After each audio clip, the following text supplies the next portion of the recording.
Okay, before we put the new bearings and seal on, we want to go ahead and clean up the spindle, and to do that I use some WD-40.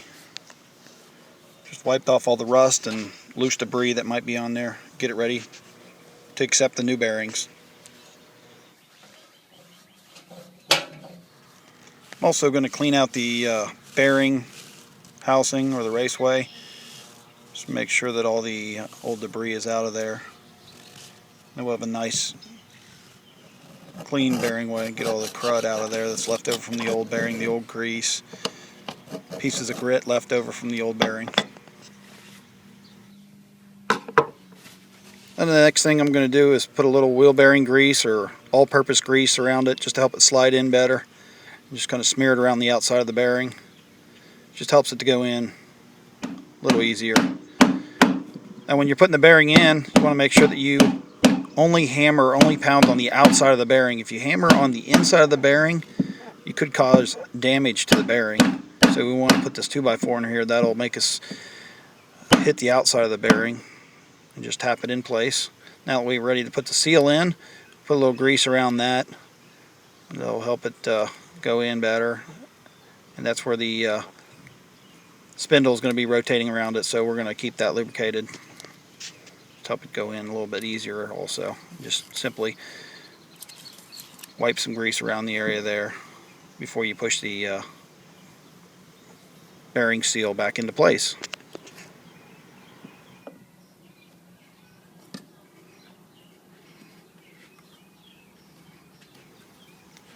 Okay, now that we have the seal in place, I'm going to flip the drum over and repeat the process for the outer bearing.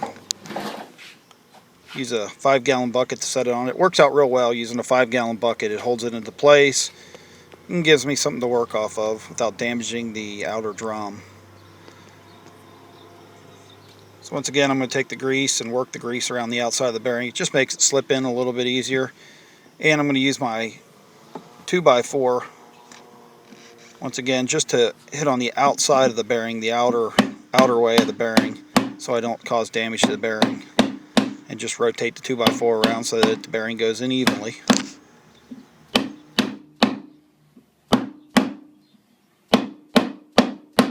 Okay, now that we've got both the inner and the outer bearing in, I'm going to go ahead and lubricate the spindle just before putting it into the outer tub.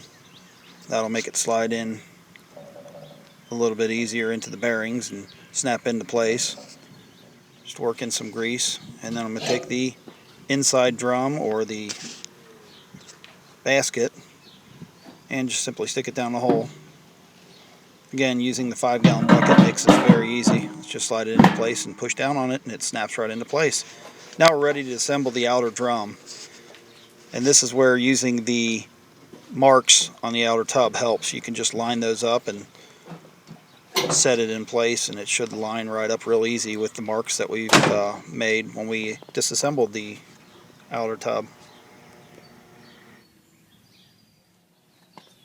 Now the next step is to put all these little clips around the outside.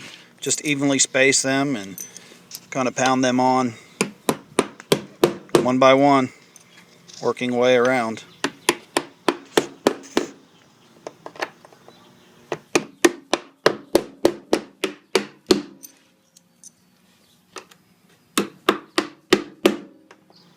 After we get the last one on here, the next step is going to be to put the retaining clip back in there. So if you have snap ring pliers, go ahead and grab those, simply squeeze it, push it back into place. And you want to make sure that that's seated in there correctly so it doesn't pop off once you put this whole thing together. Simply push it in there with a small screwdriver, make sure it lines up and it's in place. Now the next step is to put the pulley on, and before I do that I put a little Loctite on just to make sure that everything stays in place once we get this thing back together. Grab the pulley and slide it into place. And then once you tighten the nut down, the Loctite will hold it in place so it will never come loose. Just repeat the process. Grab your 15/16 socket and put a screwdriver in place to tighten it down. Doesn't have to be super tight. The Loctite will hold it in place just as long as you got it snug. Now we're ready to put the drum back into the machine, and this may require the assistance of a helper. With those counterbalance weights on there, this thing can get pretty heavy.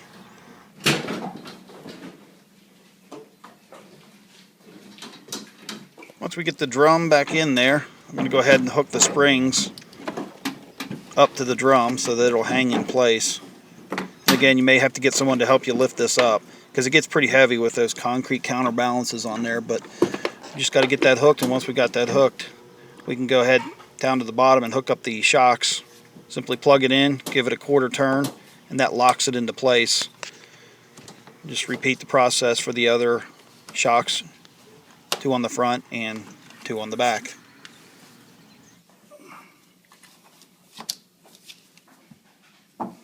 And now that we got the last shock in place, we can go ahead and hook up the wiring for the heater. And we want to be careful on this to make sure that we have the wiring routed correctly so that it doesn't cause any issues once we get this put back together, because the drum does move around inside the casing somewhat. But just follow the wiring. You'll see that the longest one goes to the furthest one away, and it plugs right in, basically repeating how you took it off.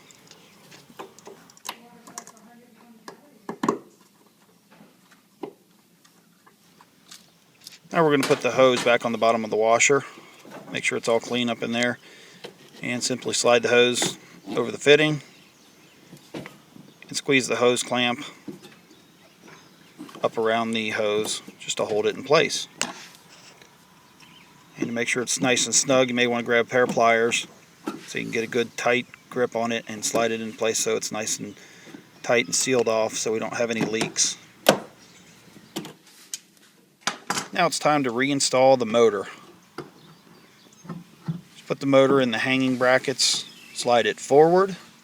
Once it's slid forward, you can rotate it up and then screw it tightly down to the machine.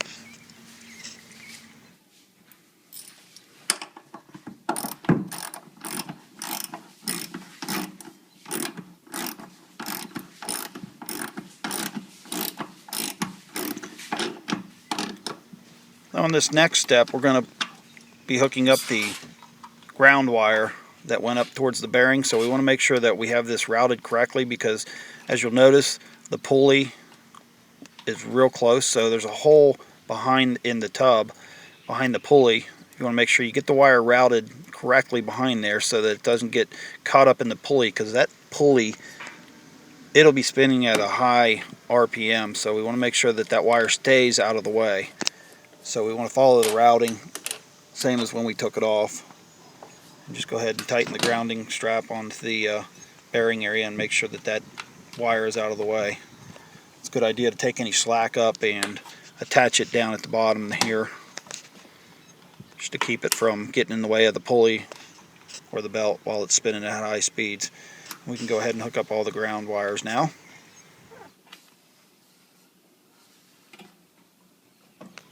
Once we get the ground wires hooked up, we can put the hose back on. Simply push back onto the barb fitting. And then we're going to go ahead and put the belt back on the pulley and the motor. So just hook it on the motor, put it on one side of the pulley, and rotate the pulley, and it should pop right back on.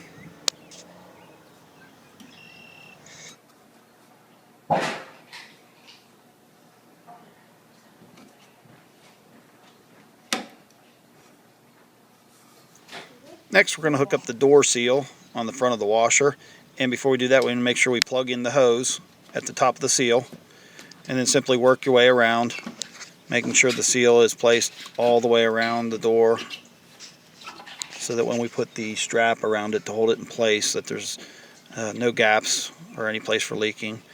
And there's also a little hose here we have to work into the seal.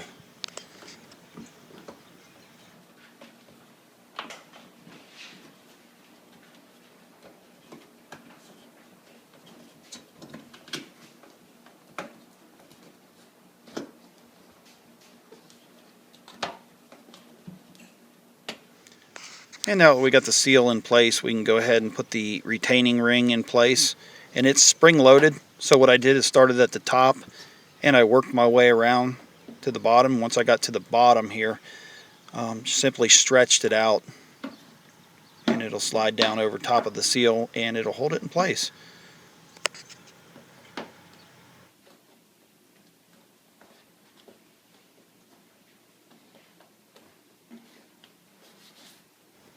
Okay, now we can start putting the outer shell back together. I don't want to forget this last plug here, so we'll go ahead and plug that in. And then we'll set the top plate down where we can start filling in. We have the air vent hose that we have to hook back up first. Simply slide that into place. And then we'll have our fill tubes. Put those in, slide it to the side. It's real easy, just push it in, slide it over to the one side, and that one screw will hold it into place.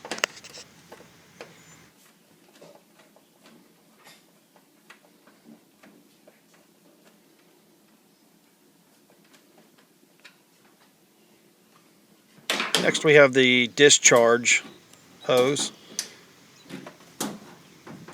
Go ahead and pull that up out of the way here and stick it through the hole, and it snaps into place very easily. Put the drain grid back in, snaps right in. And the detergent hose.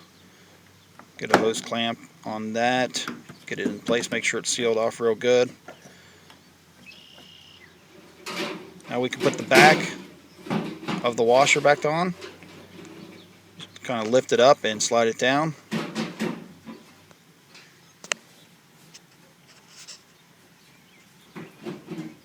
Once we get that into place, we can go ahead and put all the screws back in.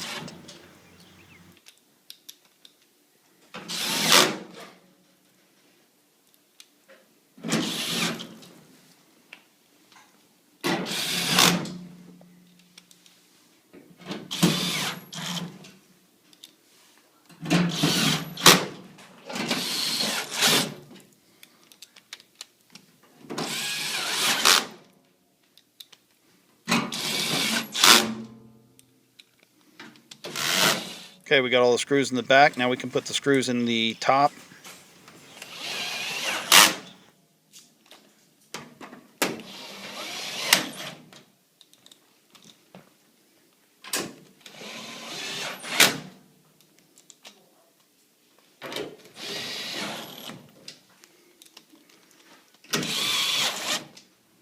And now we can put the top back on the washer. Set the top down the washer and slide it forward. It kind of clips under the front control panel. And then we can put the screws on in the back.